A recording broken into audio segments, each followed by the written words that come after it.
A very good day to you and welcome to the program. I want to speak to you about the subject of respect. We need to respect each other, but especially older people. And unfortunately, we're not seeing that, are we, anymore these days? I looked up the Oxford Dictionary to find out the meaning of the word respect. And this is what it says: a feeling of deep admiration for someone elicited by their qualities or achievements.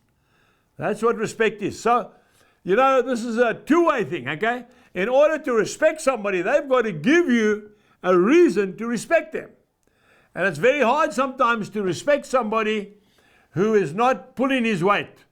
Now, the first commandment in the Bible, with a promise added to it, is honor your father and your mother so that your days may be long in the land.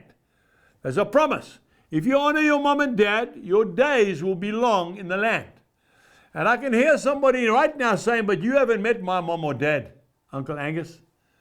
I find it extremely hard to respect them for their lifestyle and for the way in which they've treated me.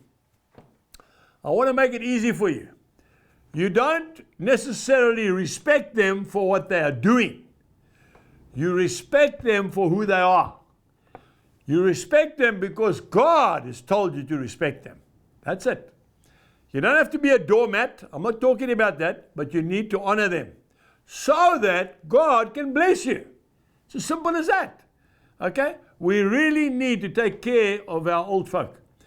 I want to say to you also that probably the biggest problem in our country, South Africa, and maybe the whole world, is a lack of spiritual fathers. There's no fathers.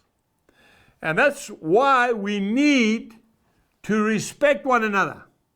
We need to be fathers to the fatherless. Okay? So the fact that maybe your dad didn't come up to scratch doesn't mean to say that you've got to drop the ball either. You need to be the man God wants you to be in the home. They say that if an old man dies, it's like a library that gets burnt down because the knowledge is gone. We used to have an old gentleman who used to drive around the roads here, on the country roads in front of our farm. A lovely old man. He was in his 80s. He knew more about cattle than anybody I've ever met. But the tragedy is he had nothing to do. He was retired. He lived in a house in town. But because he was born and brought up on a farm, he loved the country. And he would drive in his Jeep all over the place. But the young men wouldn't ask him anything. And it seems so ridiculous because he's now passed on. He's gone to heaven. And these young men are trying to reinvent the wheel themselves.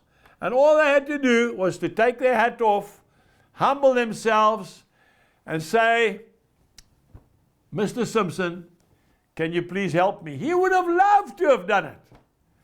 But you see, we didn't respect him because we didn't ask him. And so we've lost out. And how many times has that happened? You know that they talk about the Joshua generation, the young people who are going to take the gospel to the next level. And I really believe and hope they do. But the Joshua generation are not young people.